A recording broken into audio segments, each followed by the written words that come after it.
Well, thank you very much for the invite to give this prestigious Ockham lecture. And what I hope to cover this evening is where we've actually got to in the development of a completely new type of propulsion system. One of the things that I heard over the conversations earlier is that there are a lot of physicists here, so I will pause at some point and talk about entropy. I love to do that because if it's an audience of engineers, they go absolutely pale, and when it's an audience of physicists, they go just a little bit pale when you sort of years of access to space. Looking around this audience, most of you think that access to space is ancient history, but unfortunately it sort of happened mid-career as far as I'm concerned. And the launches were derived from the sort of Cold War technology that we developed to keep one another at bay, and unfortunately it looks like we still have to do that to some extent. They've been really, really faithful friends, and I'll come on to that in a moment with regard to the whole new vista that they've opened up with regard to our understanding of the solar system, the way that they've impacted our life on Earth every day.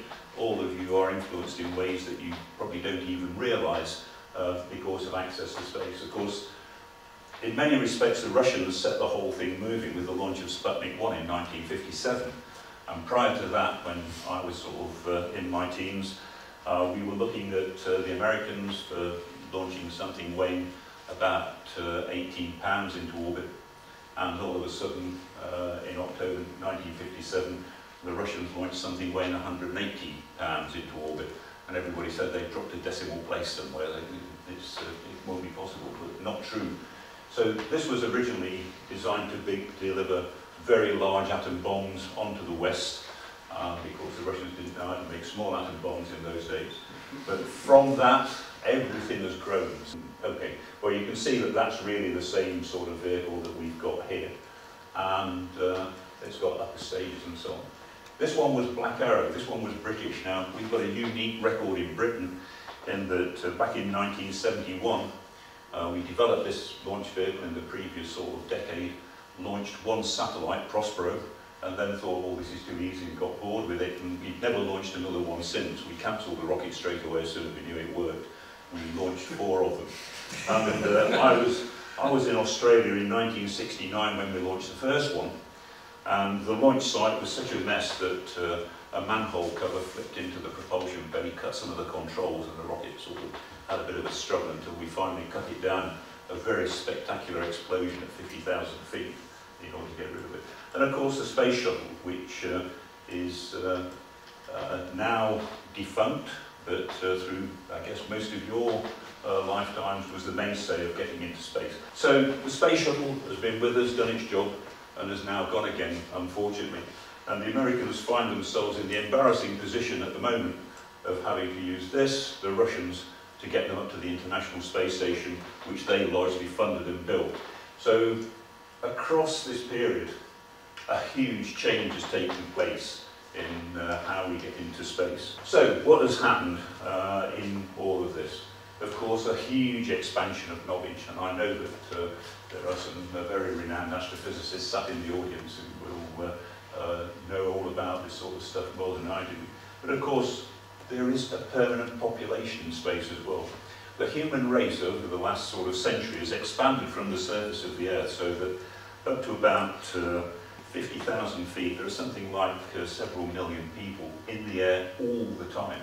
The human race is no longer stuck to this 1D plane on the surface, and it extends to a handful of people up to about 300 kilometers in space. So the human race is slowly diffusing off the surface of the planet. And of course, images of the planets. If you dig out a typical astronomy textbook from 1955 and have a look at what we knew about Mars or Saturn or Jupiter at that time, and then compare it with what we know today, no comparison.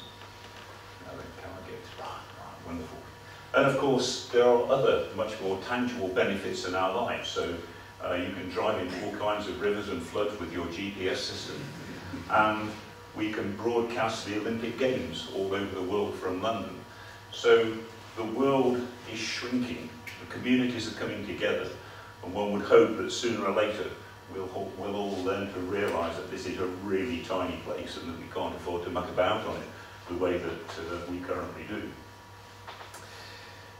The problem with rockets is that they are basically military hardware brought into modern life. A rocket arrives at a launch site as a large airfix kit of parts, which you put together, massive number of people. In order to get a shuttle into the air, it took about 6,500, at its peak about 10 or 11,000 people, just to put it together and get it into flight. And that cost of the order of, we don't know the precise numbers, between $500 and $700 million for each launch. And with our current Ariane 5, which is the sort of gem of the European space program, each launch of that is about $180 million in round numbers. And of course, that rather limits what you can do in space. As a consequence, there may be between 50 launches a year, and maybe in a really, really good year these days, 100 launches a year. And so, at that rate, the diffusion of the human race off the surface that I mentioned is going to be incredibly slow, and we need something better. Now, in Britain, we've got, as I said, a rather interesting history. My career sort of began at Rolls-Royce working on Blue Streak. Back in 1969, I was out in Australia looking after a set of engines to go into this vehicle and witnessed the flight of one of those. I've already said I saw the first flight of Black Arrow. So in the sort of 60s to 70s, I learned quite a lot about sort of rockets. But back in the sort of drawing room up at Preston, British Aircraft Corporation was studying something really exciting, and that was a stack of rather simple looking aeroplanes that would lift off as a single unit. At a certain altitude, these would separate, these two stages would be transferring fuel into the core during the launch, and then this one would go onto orbit, deliver about 5 tons of payload into a low Earth orbit, re-enter, and then fly back. So within a few hours of the launch, you've got 3 separate aeroplanes back at the launch site to put together and do it all again. That would have brought around about a major improvement in the way in which we gain access to space. It would have really transformed it. But unfortunately, this all arrived at a time when Britain was starting to lose interest in this sort of thing. We'd had the wits scared out of us by World War II. And so in the sort of 1940s and 50s, we put a lot of effort into it. By the 60s, we were starting to face economic realities. And then in the latter part of the 60s, the Wilson government came to power, reviewed all that we were spending on aerospace and decided that we really couldn't afford to do all that. There's a long story there that I don't have time to go into. But in the 1980s, this came about. Now, Steve mentioned that I spent a few years during the early 70s working for British Aircraft Corporation, working on things that can't go into in much detail, but were very much tied up with national defence. And as part of my conditions for working there, I used to have every Friday afternoon with their computer, which had massive capabilities. I think it was an IBM 1160 or something. And I mean, this has got a sort of central processor with 32 kilobytes of core, and we've got stacks of card readers and so on. And I was allowed to use that to do whatever I liked on, which was quite an achievement, because the rest of the time I was shut literally behind bars in locked rooms and I couldn't talk about what I was doing. And I investigated all kinds of propulsion systems, and all of those studies led me to the conclusion that rockets really were not going to hack it in the long term. And we had to start to do something different. We had to use the lower atmosphere like a jet aircraft in order to offload the problem of the rocket. Now, a rocket's an exponential device in terms of its weight. When you launch a rocket, the first part of the propellant you burn is putting the energy into the propellant you're going to use later on. And so there's quite a famous equation called Tsiolkovsky's equation. And basically, it's an exponential relationship between the starting weight and the finishing weight of the rocket and the exhaust velocity engines. Rockets cannot quite hack it because we can't make the structures light enough. Get very, very close, but they can't quite get there. And so what we want to do is to use the atmosphere in some sort of jet engine, air-breathing engine, whatever, to try to help the rocket get over that first little bit.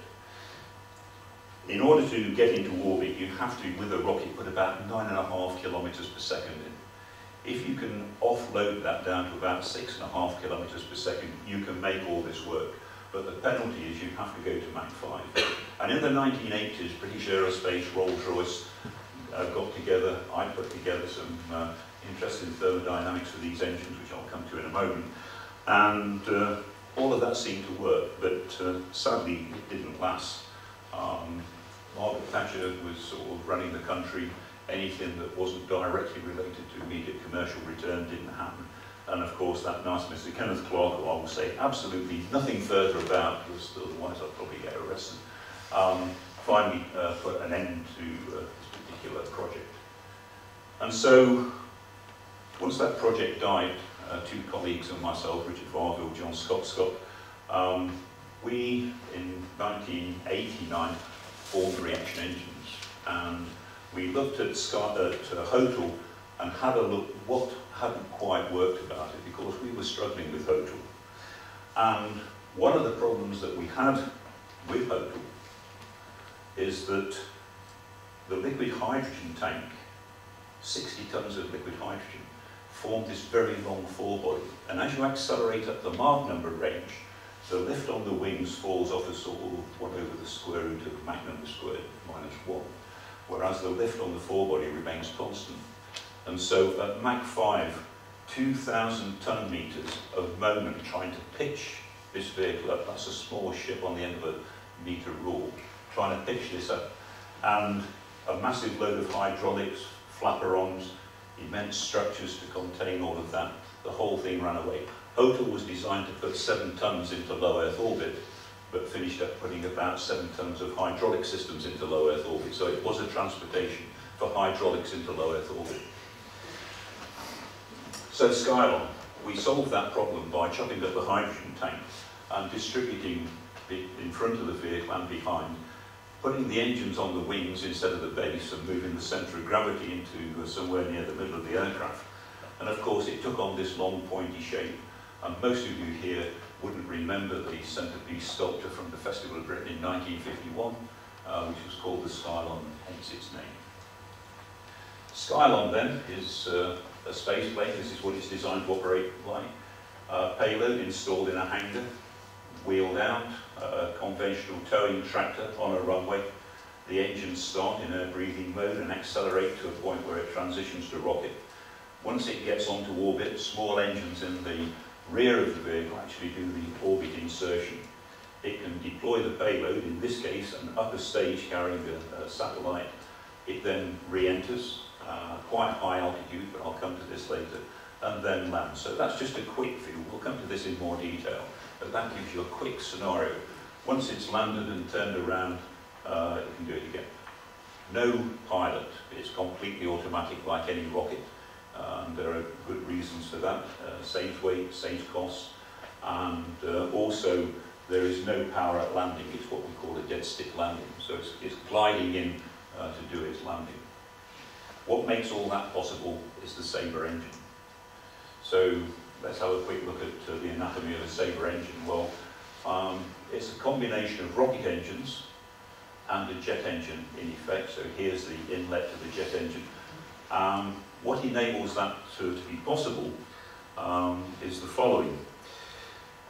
An ordinary jet engine is fine until you get to around about Mach 2.7, at which point, as you decelerate the air to go into the engine, the kinetic energy gets turned into heat, and the air temperature goes up. Therefore, the compression work is increasing, and also the temperature is increasing. So you run into the limit of what materials you have to actually pull this trick off. But the great thing about liquid hydrogen, which is the main fuel that I've been talking about, is that first of all it goes into the tanks at sort of minus 250 degrees centigrade, and secondly it's got 3.5 times the specific heat of water. So as a heat sink, it is a tremendous sort of boon to have on a vehicle. And we can effectively use the liquid hydrogen to cool the air in this heat exchanger. So the air comes in 1,000 degrees centigrade here when it's decelerated from Mach 5 through this heat exchanger, and in 1/100th of a second the air's down to minus 140 from 1,000 degrees C. Before going into this compressor now, when the air's at minus 140, the compression work is extremely low. So you can actually compress this in this compressor assembly here through a pressure ratio of about 140 and put it into these combustion chambers at about 100 atmospheres. So the same combustion chambers that you're later going to use as rocket engines will also serve you in air breathing. So you can actually stitch this air breathing engine and the rocket engines together into a single propulsion unit with a lot of common hardware. And then when you're travelling at Mach 5 and 26 kilometres, everything is getting very, very difficult to hold together. The air is very hot, the heat transfer into the vehicle's climbing, the drag's going up. So the answer is to turn off the air breathing part and to switch on the rocket engines. So this is the actual engine cycle that we're talking about. Here we've got an air intake. So the air's coming in at Mach 5, is decelerating, getting hot, and we then cool it. So it can be compressed and delivered to a combustion chamber and something we call a preburn. So this is the hot end of a thermodynamic cycle. The fuel, the liquid hydrogen, acts as the cold end of a thermodynamic cycle. And the vaporized hydrogen drives these two turbines, and you'll see in a moment, and the fuel supply arrives at the combustion chamber and hot gas down to the main combustion chamber. Let me just see if I can backtrack that a little bit so that we can run through it again.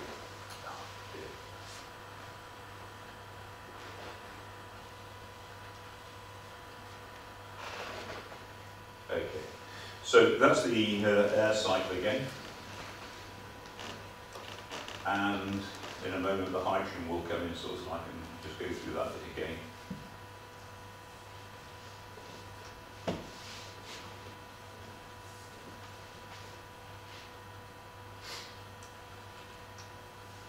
So here's the hydrogen pump, cold source, a couple of turbines, and that meets up with the air, and hot gas then goes to the combustion chamber.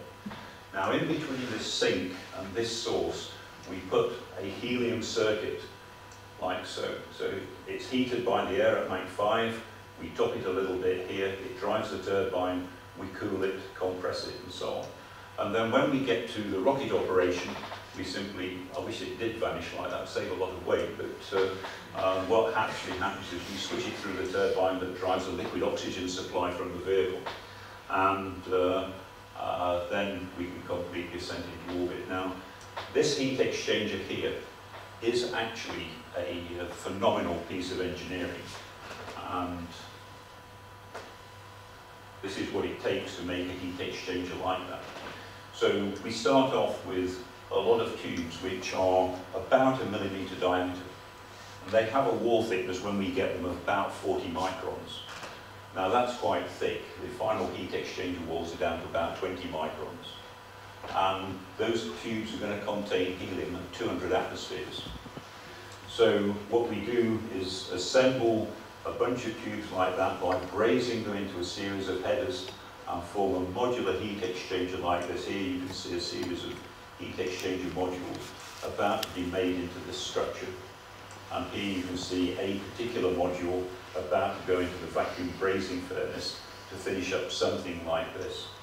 Each one of those modules is about £100,000 worth of engineering.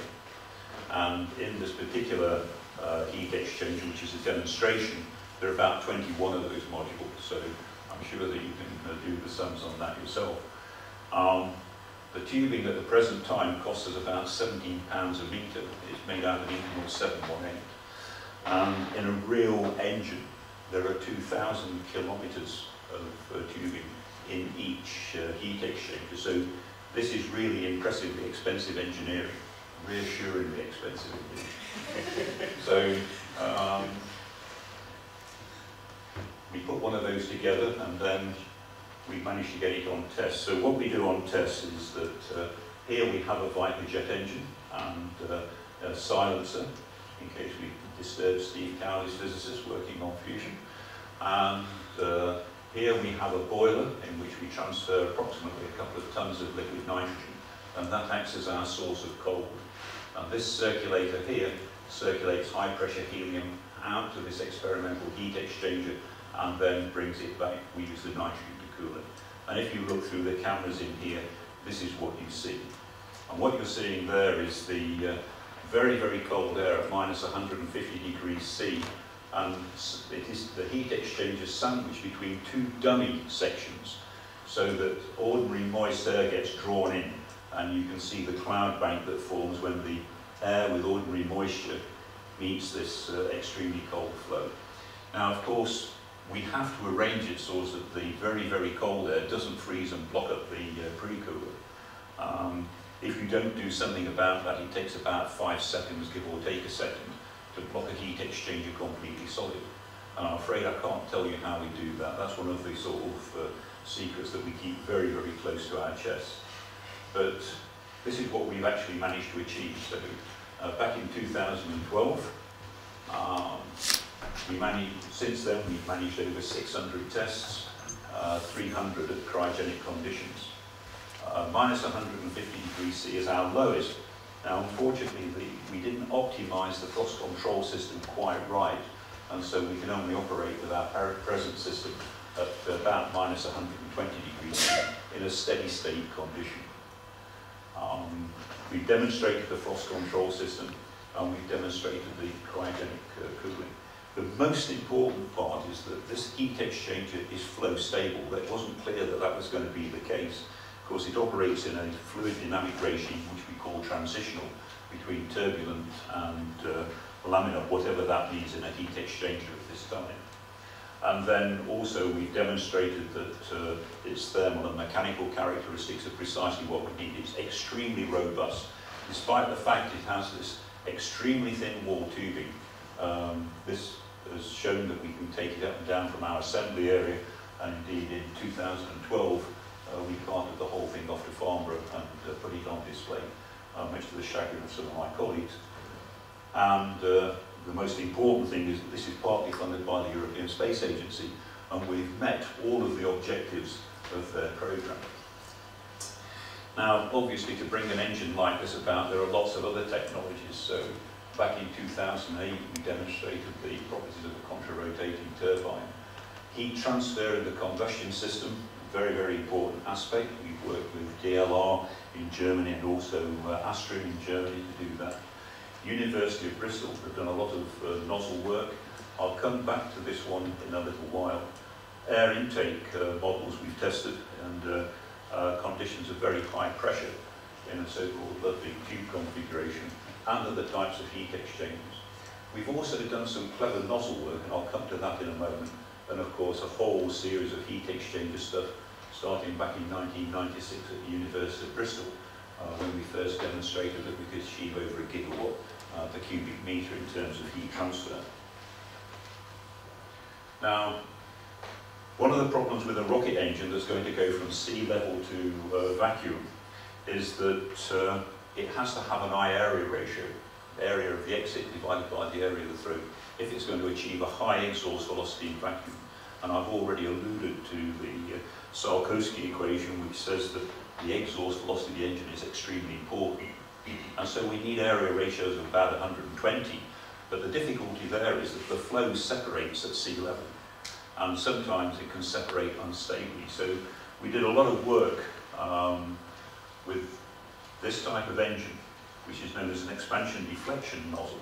So instead of a simple orifice for a throat, this actually has an annulus slot, and the flow comes out as a very thin jet, an annulus stuck to the wall, and operates very, very stably at sea level. And as the engine goes up in altitude, the core of that annulus fills in until at some particular altitude the core is then running solid, and the engine then is unaffected further by atmospheric pressure, except that you lose the pressure that's retarding it over the bank, so the performance increases like a normal rocket engine from that point forward. Now, there have been very large number of different Sabre variants, and back in the Hodel days, first of all, there were some conceptual studies. I've already shown you an image of Hodel, which embodied the Rolls-Royce RB545, which was a rather primitive version of these cycles.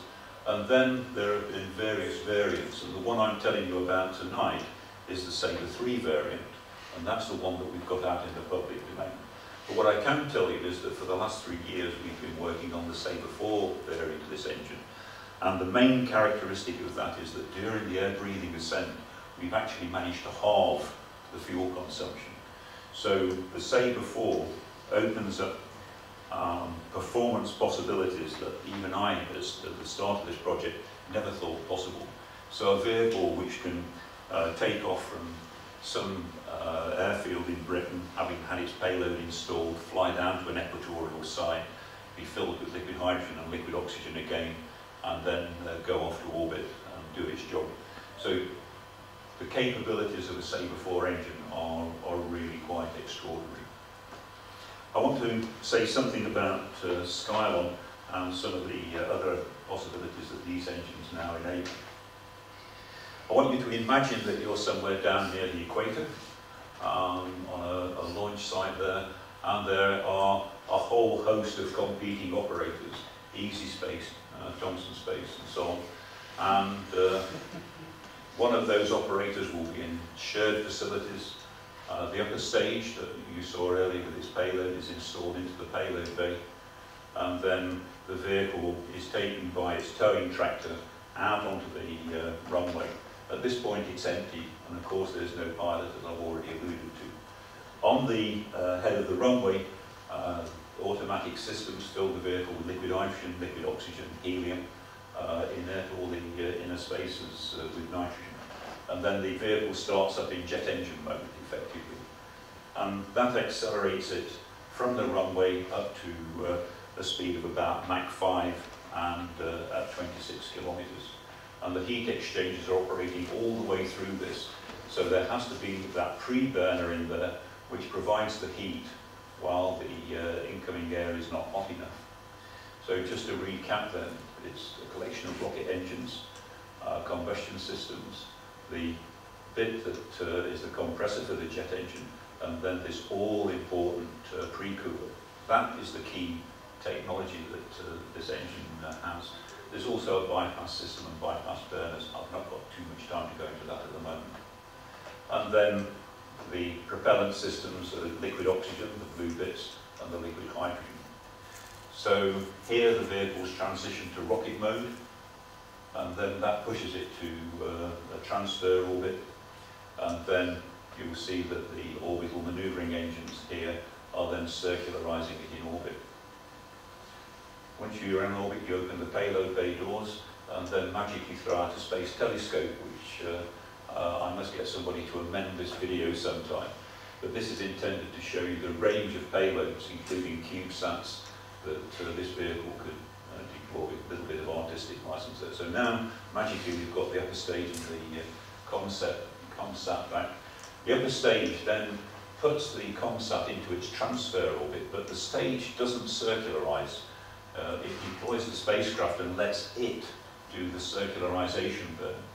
And the upper stage, therefore, remains in an elliptical orbit, which, from a 300-kilometer base orbit, it turns out that this is in a 7-to-1 resonance. So Skylon orbits 7 times, and if by magic the stage reappears next to Skylon on Skylon's 7th orbit, where a gadget captures it, puts it back into the payload bay, and then returns the whole thing back to Earth. So once you've done that, you can return. This is going to show you a little bit more. We chose the payload bay so it could do a lot of things. This is a passenger logistics module, and that can carry between 20 and 30 people up to the International Space Station. So this would extend the life of the International Space Station. And since it's a $100 billion investment, then I think that that will be quite important to do.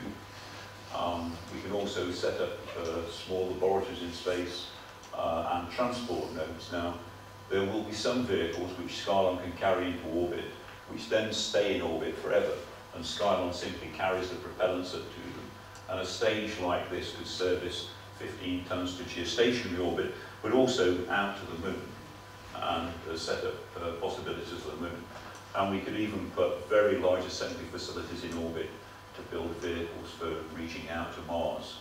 And that's one of the most exciting things. We did a very comprehensive study of that, called Project Troy, because a young lady named Helen at Reaction Engine sort of suggested we should do it. And there's the re-entry and the landing that I mentioned. On the vehicle, although we're an engine company, we have done a certain amount of work, so trajectory model and avionics, and re-entry modelling. Now, any of you who know anything about sort of re-entry vehicles will say that shape will never re-enter, it's all pointy and got bits sticking out from behind the bow shop. And the Germans at DLR sort of said this, they said we don't believe that that can be re-entered. Now, we've done quite a lot of analysis of that, we're convinced that it would. But DLR have got one of the best codes going, a thing called TAO, to do that sort of modelling. It usually takes about 3 weeks to do a computation. So we sprang them about 50,000 euros and they went off and modelled it.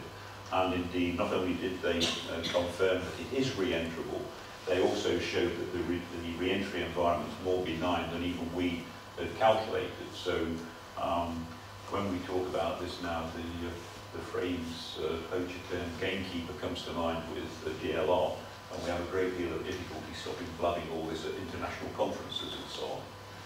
We've also done wind tunnel testing. This is Kingston University.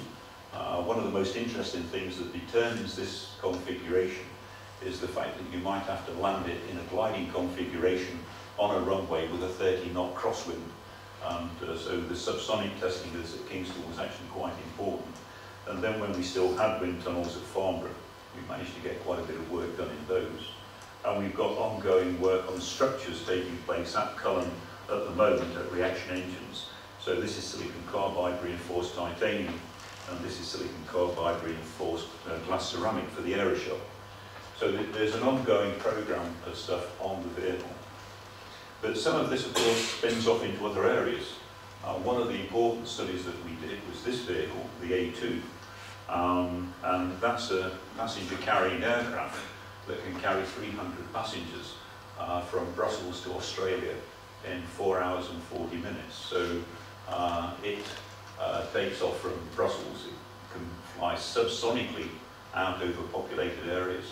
It can then go out into the North Sea with right hand down a bit and across and through the Bering Strait down the Pacific. So from start of roll in Brussels to wheels down in Sydney is 4 hours 40 minutes under air traffic control conditions. Excuse me. And you can turn the aircraft around in an hour or so and then have it back at Brussels before the airport closes in the evening. Now that's quite an important thing to do because that affects the economics of the whole of that kind of operation. And it's quite likely that about 10% of air traffic would go that way. And the engine that allows that is this, which we call the Symmetra. It's a development of the Sabre, so you can see it's got a pre-cooler, it's got a compressor and combustion system. However, it doesn't have the rocket feature. It doesn't need to go to orbit. So the optimization of an engine like this is very different. I told you that on the Sabre, we're up at over 100 atmospheres in the combustion chamber. This has got a combustion chamber pressure of about 8 atmospheres. And that alters the economics of the whole of this. Sabre engines are phenomenally thirsty on hydrogen, but this one is actually quite economic. And we built some heat exchanger modules, which are quite different to the Sabre ones, to show that it could be done. Now, one of the problems is that the combustion temperature in this chamber is about 2,600 K. And that means the oxygen and the nitrogen react and form nitric oxide. And of course, NOx is very much a no-no. So we had a job from the European Space Agency of could we actually solve that problem. I mentioned earlier this staged combustion device, and that's it actually on test. And what we showed is that we could actually get the NOx produced well below the levels at which it could be detected in the exhaust. And we do that very, very simply. We simultaneously accelerate the flow while the combustion is taking place so that the static temperature of the flow never exceeds 2000 K. And that's proved amazingly successful with regard to that. The bad news is you lose some of the total pressure in the flow. But it turns out that this vehicle still has complete antipodal range anyway. So this vehicle can not only do 21,000 kilometers at Mach 5, it can actually do 23,000 kilometres in that engine configuration subsonically. So it's got all the go-around and landing capability that Concorde, in fact, never had. So finally, I want to try to take you through some of the other things that we've got. Diversification. When you've got 160 shareholders who've pumped several millions or tens of millions into your project, they're very interested to know how they're going to get their money back. And diversification is something I get bombarded with all the time. Space access, we've talked about. Hypersonic transport, I've talked about. Now, it turns out that these heat exchangers can be used to improve ordinary gas turbines as well. Time precludes me from going into that very far. But one of the most important simple things you can do is cool the air that cools the turbine. At the moment, modern engines are getting such that the air delivery temperature from the high-pressure compressor is such that using it for cooling is getting a bit of a joke. So if you put a heat exchanger in, use the external cold air, you can cool that air and improve that a lot. And then finally, a large market is desalination. The use of these heat exchangers makes possible all kinds of ways of making potable water from salt water or from foul water, and that looks like a big market. So we've recently launched an internal diversification program in reaction engines to try to capitalise on those things. The future. Okay, you recognise this guy, I hope. These are three of our apprentices, that's my good self. Everything was going fine until last July, when George Osborne turned up at Reaction Engines and said, the government's going to put 60 million into your future development programme. And of course that completely caused chaos. We'd been working on the government for several years, but we didn't expect it to come so quickly. So all of a sudden we find that this is now getting serious, and we're in the process of looking at a 360 million pound 4-year programme for the next stage of development. So let me say something about the crew at Reaction Engines. Back in 2000, Reaction Engines was 3 people, and today it's over 60. And we've got manufacturing facilities currently in Newbury and Wantage, but also we've had experimental manufacturing facilities in Abingdon, which are now on the site of Cullen. And as a company, these are all the specialisms that our company actually has. We're very careful on the people that we've brought into the company up until now. And so this isn't just one guy who happens to know something about it. A number of these people can address each of these things. So we're a very specialist company and quite highly skilled. We're on the site at Cullen. So at the moment we are located in this building here. This photograph actually applies to that building, but don't worry about that. And then over the rear here we've got quite a large assembly area. And at the top of the site, the north end of the site, we have our actual test facilities. As you can see, this is a World War II air base, fleet air on base. And of course, Steve will recognise what's going on over here. These are the jet buildings, and we're right next to the 400 megawatt power supplies that come into drive jet. But we've also, I've shown you quite a lot of combustion experiments. We don't do those at Cullen. We work with a company called Airborne Engineering, which is we're quite proud of. We've managed to help them to grow out of the work we're doing. And so here at J site, you'll see that this is also a World War II site. All of the experimental combustion work has taken place so far.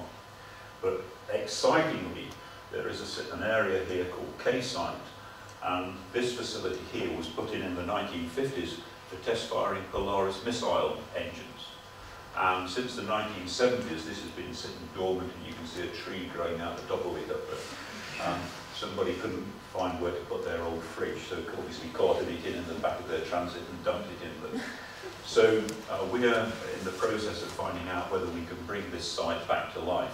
And at the moment, I don't know, because over here is Westcott Village, and we're planning to fire an engine with about 120 tons thrust on that site a number of times. So we've obviously got an interesting PR job to do. Back in the 60s and 70s, when I used to work on this site, with liquid hydrogen and so on. Nobody gave a figure about what went on, and the noise was regular. And indeed, we even fired RZ2 on that site, which is a 60-ton thrust engine.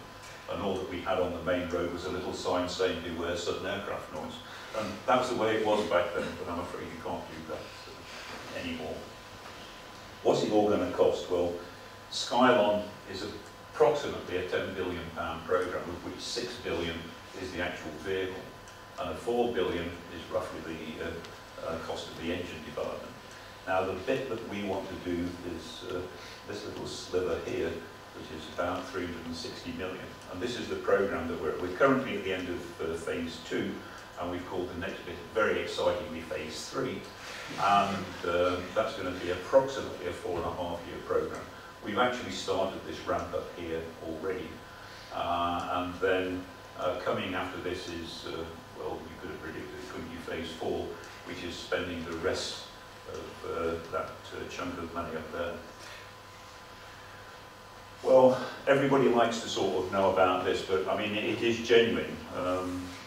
We all like to put up PR things, but these are really things. So, jobs and skills transfer education. I've already shown you the reaction engines have invested heavily. We've got a number of PhDs to our credit, and those apprentices that we got George Osborne to press flesh with. And in fact, our apprenticeship scheme is one that we do jointly with the Atomic Energy Authority, so we're very, very proud of that. We have job training programs. We're engaged in sort of regional growth programs. And one of the things that we've got is a supplier base. Obviously, we're a very specialist company, and that reaches out right across Europe at the present time. So, final slide then, and I think I'm more or less at the end of my talk.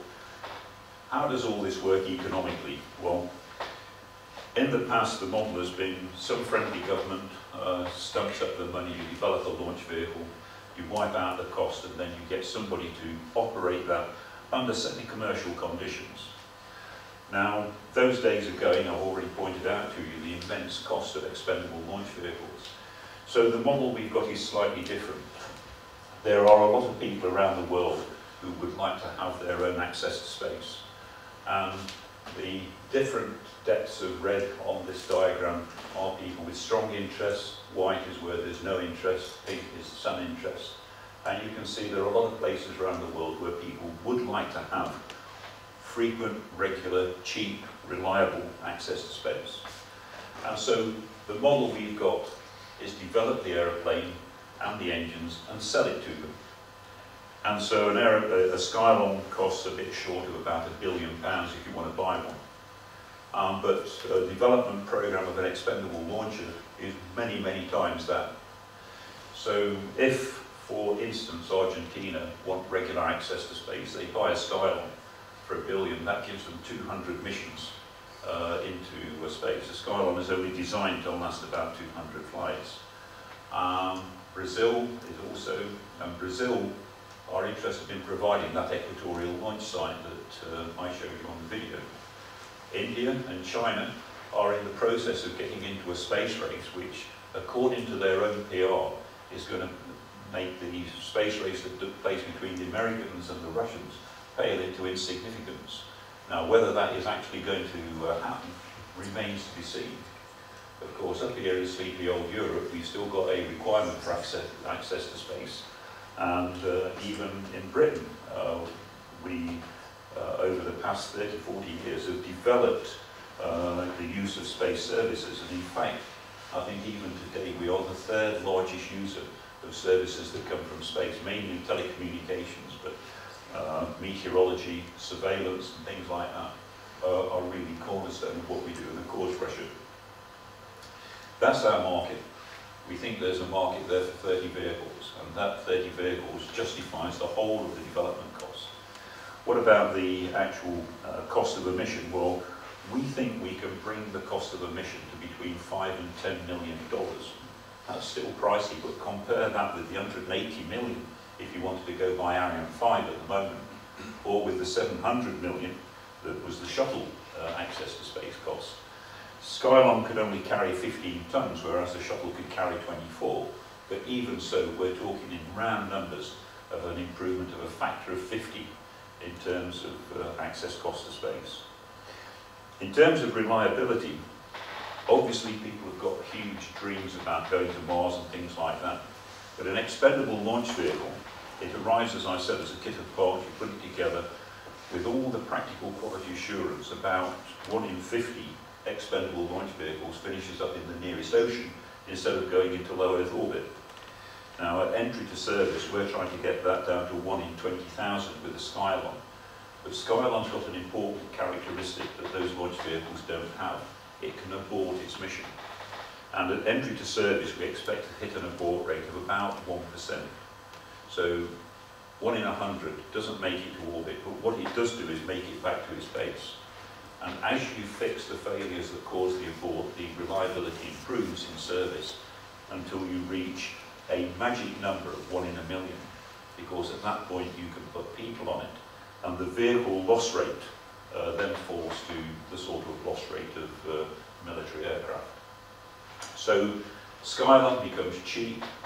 In terms of reliability, it's great. But what about in the lead time to get a mission?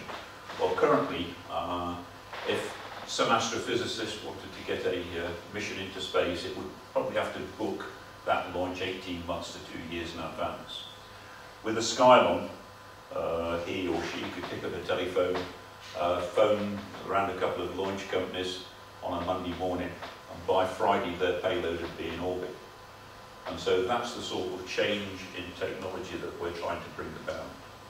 And on that note, I will be quiet, and if anybody's got any questions, I will try to answer them. Thank you very much.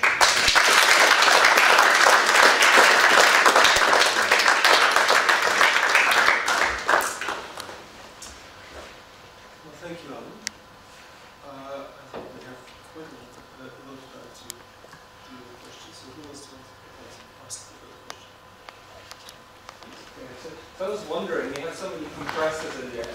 So I've seen on the internet things like scramjets or ramjets, which are basically have no moving parts at all except for some nozzles so that. Yeah, they're wonderful, aren't they? Yeah, so, I mean, I know they don't work and like. That's a downside, but there are other aspects to it. In that many years ago, my mentor was a guy named Val Cleaver at the Rolls-Royce Rocket Department. I went into him one day and said, "Val, what about scramjets?" I still have the imprint of his boot in my backside. And he then said to give me a very long lecture. So when you're thinking about things like that, they only operate when they're flying at high speed. And therefore, what does the development program look like? Well, over here, you've got sort of £20 billion worth of wind tunnel facilities to build before you even start to think about the development of the scramjet itself, or the ramjet. Ramjets are a little bit easier. Whereas the engine technology I've been showing you has one characteristic in common with all other useful prime movers like piston engines, jet engines, rocket engines. That is, you can take them outside, you can put them on an open air test bed, and you can then start the development program. And that has an amazing impact on the development costs. So the only reason that that development cost is 10 billion and not 20, 30, 40 billion is because we don't have to build all of those facilities to do the development work. With a scramjet, you need a wind tunnel which will get you up to about Mach 4 with a full engine flow in order to and then handle the exhaust. Now we're talking about massive facilities to do that. So it's the development side of that that is really the big impact. But then one of the problems with scramjets is that the intake and everything has got to be full of variable geometry in order to get all of the combustion system working at exactly the right condition. The difficulty with both ramjets and scramjets, if you've got a mismatch in the efficiency of the components, they become drag devices and not thrust devices. And so there's a huge problem developing all of that and get that to actually work. Sort of 20 years ago, we thought that combustion in scramjets was going to be really difficult because you've got about 1/10 of a millisecond, maybe 0.2 of a millisecond, to actually get the fuel into the flow and burn it as the flow goes through the combustion chamber at Mach 4. Now that's turned out to be surprisingly easier than people thought, and Now, there have been 1 or 2 flights in which for a few seconds ramjets have actually used, possibly, nobody's absolutely certain, net thrust, but that's at the end of incredibly expensive flight development programs. And I mean, we're at a situation now of reaction engines, although we've not built an entire engine, we've tested all sufficient components that we know that we can put an engine together, heave it out onto that testbed at Westcott, and demonstrate the whole thing works. Whereas the scramjet community has spent already billions and are still not very sure whether they generated thrust in its own nature.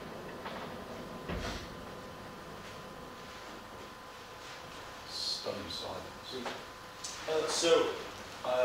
At a couple of points you said, you know, obviously I can't talk about this because maybe it was classified, or I can't tell you the secret because it's something you keep very tightly to yourself, and obviously that's to some extent a commercial necessity for an organization like yours. But I was wondering to what extent there is collaboration, to what extent that secrecy is a problem for the kind of development you're trying to work at, and like, are there a bunch of organizations that are doing the same type of research side by side, but fear sharing that kind of research, or sort of how that works out? Okay. Take the last point of that first, is that nobody else has been doing research in this direction. And in explaining the engine cycle, I pointed out that the important part of these engines is that thermodynamically they're quite different to anything that anybody else has investigated. Even though I myself have been shouting the odds about them now for 30 years, it's actually quite difficult to get other people to take notice. A little bit of success, such as we announced in 2012, that the heat exchangers actually work, and then George Osborne coming and give us money, well, it's caused a lot of people to suddenly sit up and say there must be something happening here.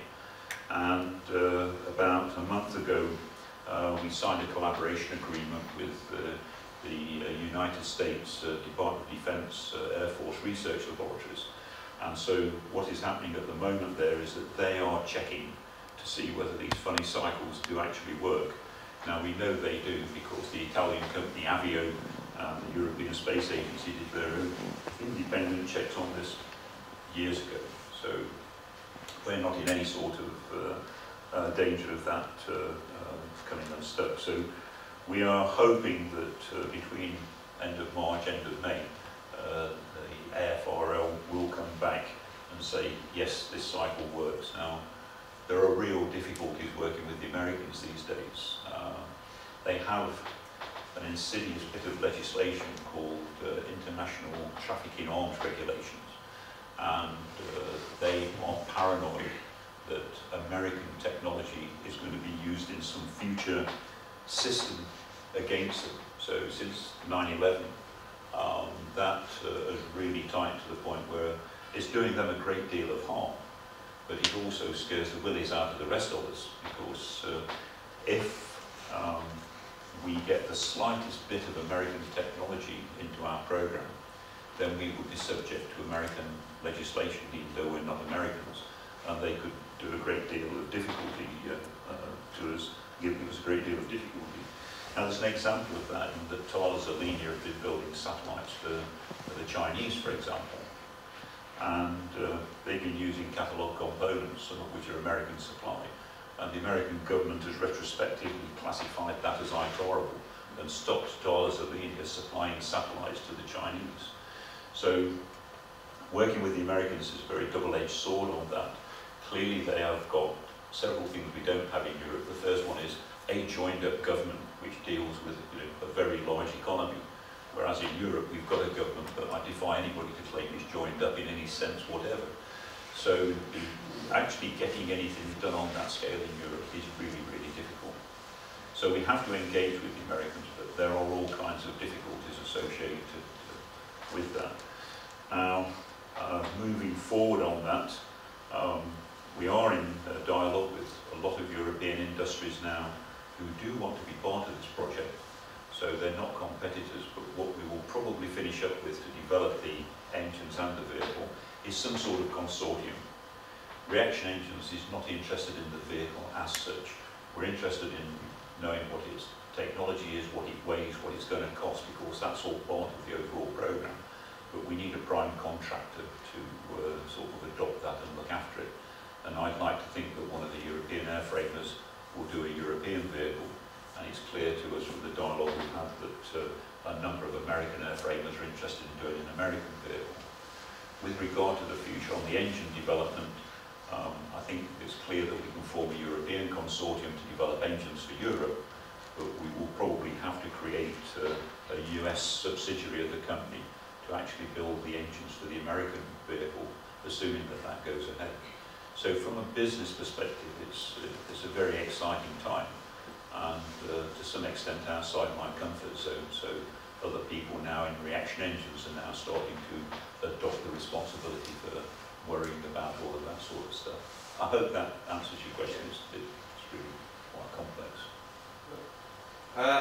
Almost 25 years ago, roughly, you left a big company job to start this project with the vision that 25 years later you would maybe not be talking about it, but at a stage that you were like now. We thought it was 5 years later at the time. Okay, so it's an absolutely vast scale thing.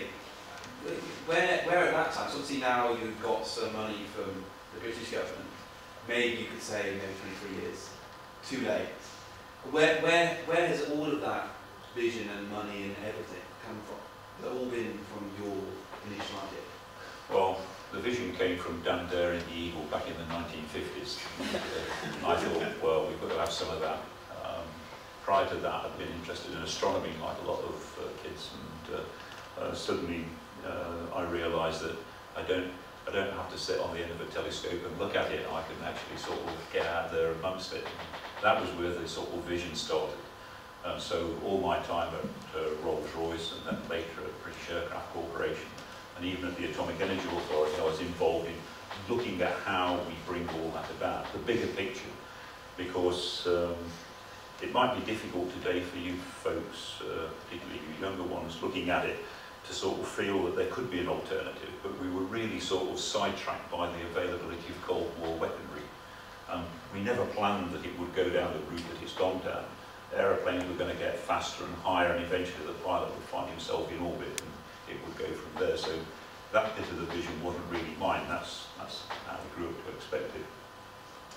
With regard to the money, that is where the major part of the difficulty arises. The engineering is really, really easy compared with getting cash and pulling all this international politics together. Obviously, we've gone through various phases in the last sort of 30 years, from sort of extreme financial services and all of that sort of thing. Engineering is dead. We've had politicians, in fact, talking about, I remember Wedgwood Ben saying technomania is passing back in the 1960s, and then we were going to deindustrialise Britain in the 1980s and 90s, and damn near succeeded in doing that, only by a fine thread as it actually survived that sort of extreme. And so today, we can't even afford to do today what we used to do in the 1950s and 60s, which is a bit of a mystery. But the thing is, we've sort of lost the bogeyman under the bed. Back in those days, we were first of all scared of the continent, and then we were then scared of the Russians. Well, that's coming back. Sorry.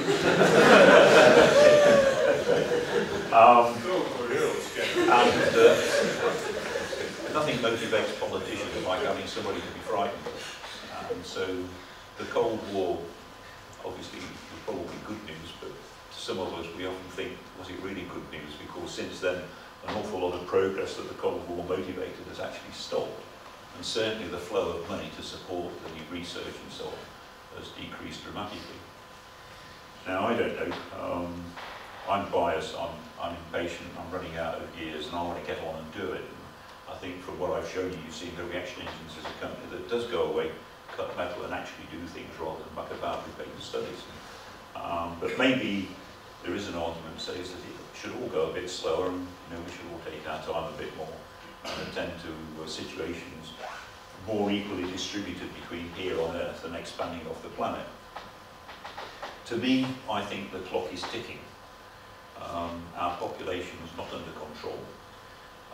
We are going to peak at, I don't know, 10 billion maybe 12 billion, a planet with very limited resources, when just out there, only 250,000 miles away, is a massive resource base.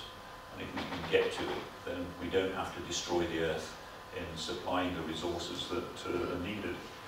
However, if you use models based on things like the Club of Rome and so on, you will find that we've got a very narrow window to actually achieve that.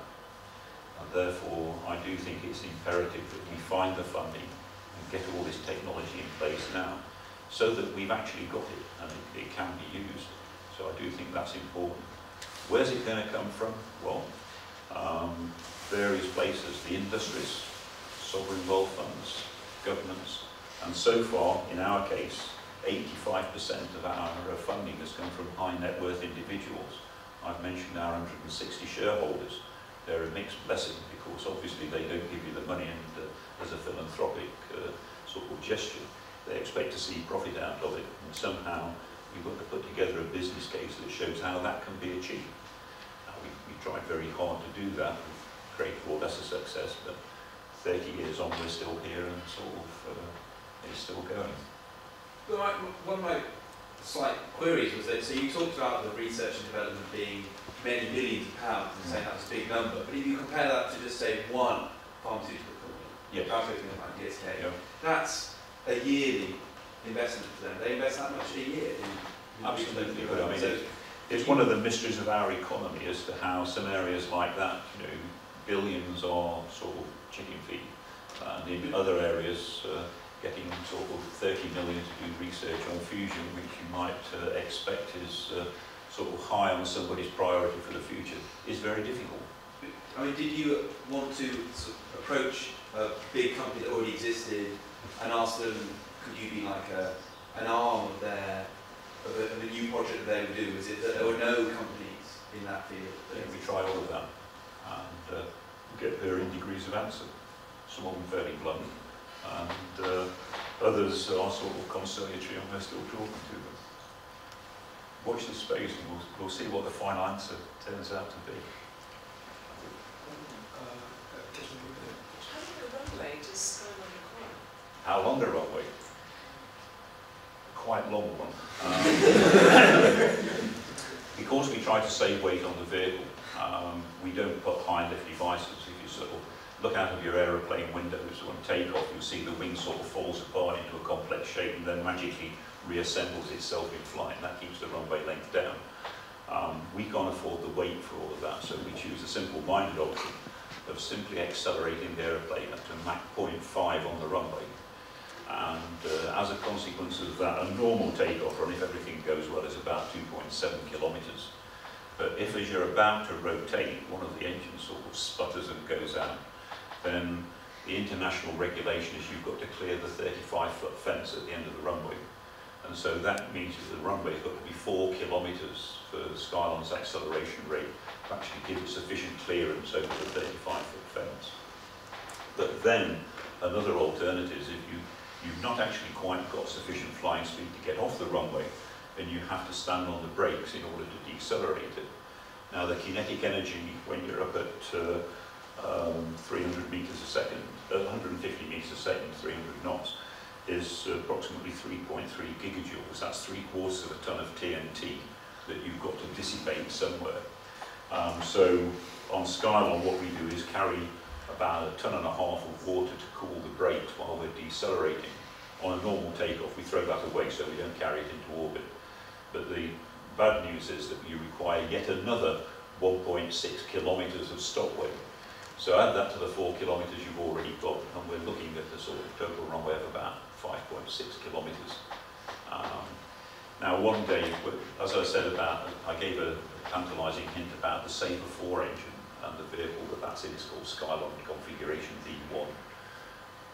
We can possibly afford to start looking at putting some high lift devices on it and drag that runway length down, but that's a little bit in the future. At the moment, runway is cheap and high lift devices are expensive, so we'll probably stick with that. So you said that the use of these reusable space planes will allow people to get off the Earth and get up and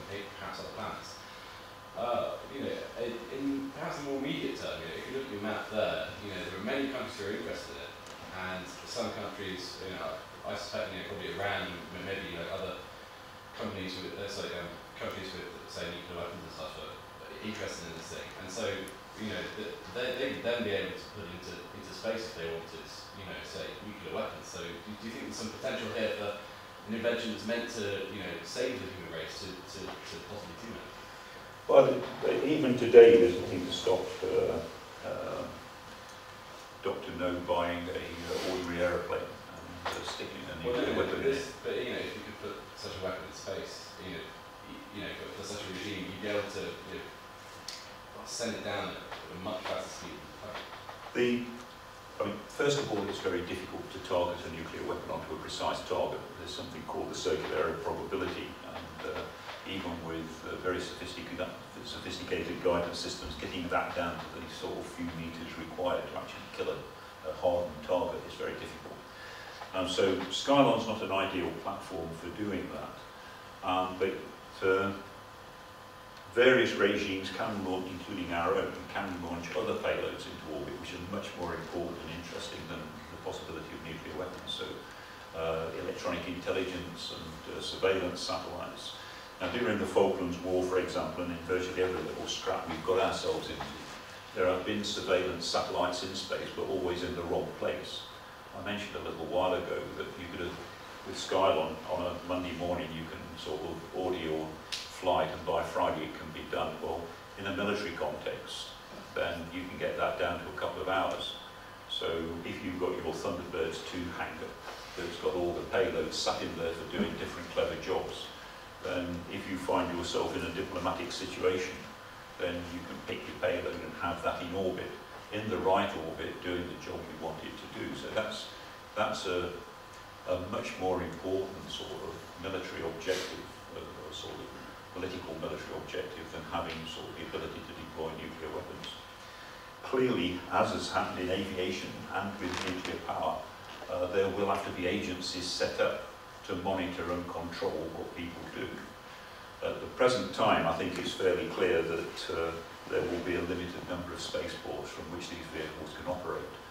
Ideally, for a commercial operator, it will be down near the equator, because from the equator, on Monday you can go into a sort of 0-degree inclination orbit over the equator, and on Tuesday morning you can go into a 98-degree inclination orbit to put a sun-synchronous satellite up.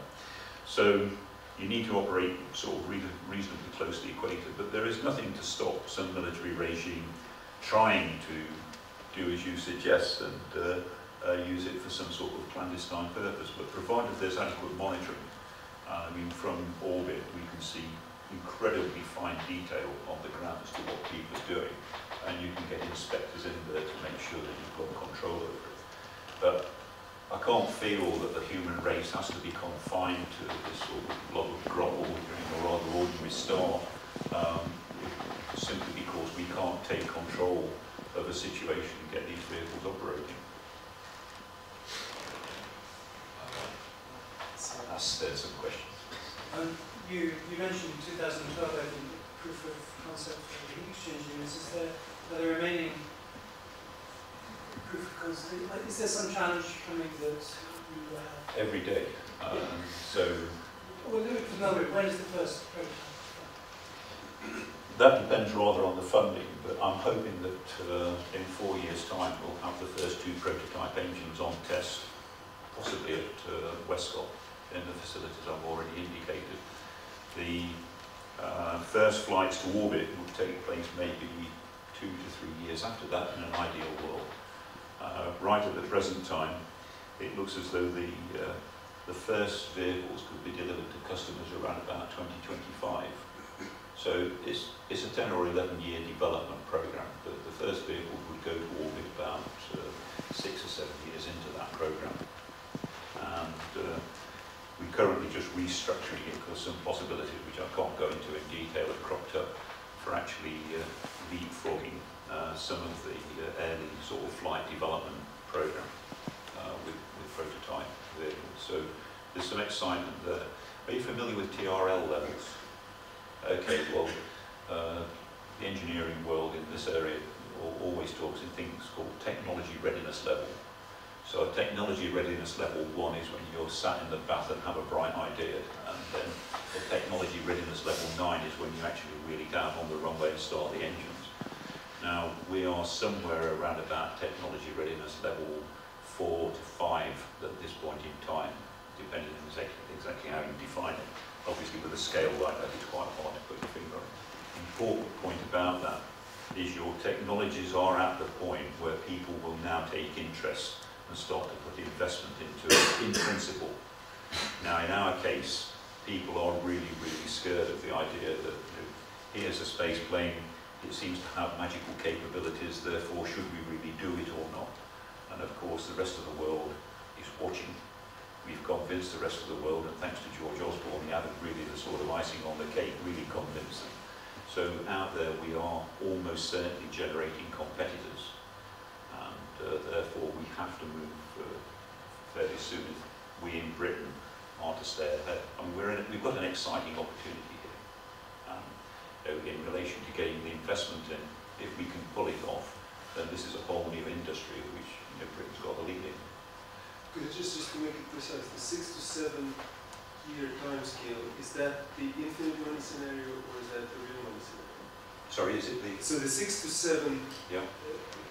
years time scale to launch, Yes. the first launch, is that the sort of infinite money scenario or the real money scenario? It's not infinite money. What's the infinite money scenario? Well, infinite money is not really needed. What's needed is instant decision. Arbitrary amount of money. I mean, what we seem quite incapable of is making decisions, even if it's not going to cost infinite money. I mean, high-speed rail is going to cost far more than this program, 10 times as much as this program. So it's really, we need people who will stick their pin in the page and say, we're really going to do this. And that's, I mean, thanks to George Osborne, and in the past I've been publicly very critical of governments and their decision making, but David Willits is an outstanding leader of BIS at the present time.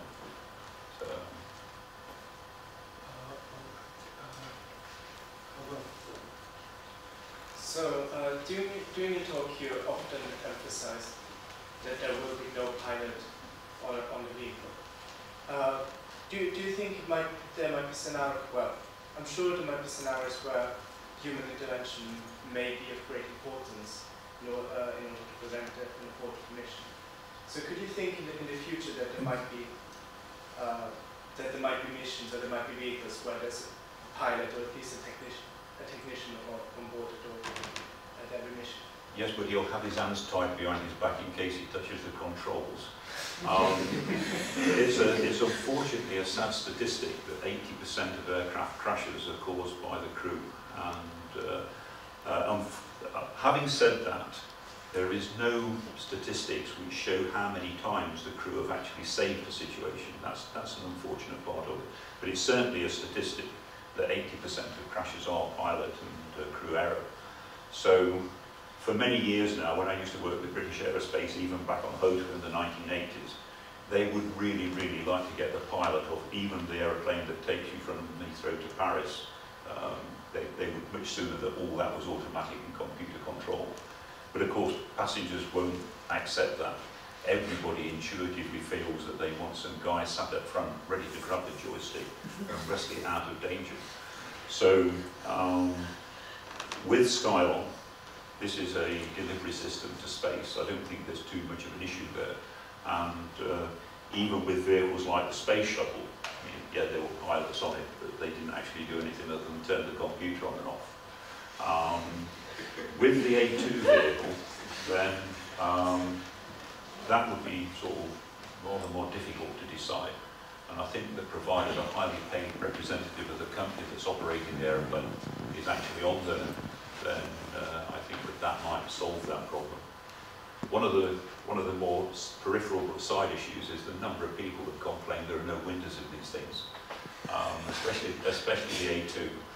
I always make the point that with the advent of flat screen displays and so on, you can cover the entire inside and you can make the aeroplane disappear in the flight if you want to. So that will be a scary moment.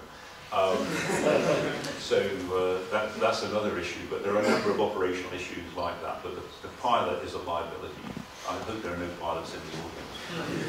You've got to be careful how you say that down at some of the research places.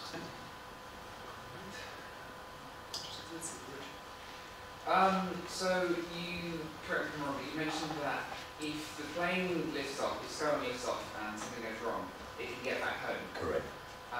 From and every yet- conceivable engine failure. Okay, so how is that done? Because you also mentioned that nuclear missiles only have like a certain radius. So how can it get back to the runway? Is it remote controlled or? Well, it's autonomous. It's got in the computer various support strategies. So, for example, if the aircraft takes off and it finds that it's got an engine on each wing, if it finds that one of the engines is dicky, it shuts that down whilst it's in air breathing mode. It actually has to yaw slightly so that the good engine's trailing, and then it flies a route back to the base, ditches all the liquid oxygen and most of the hydrogen, and then flies to a powered landing under those circumstances.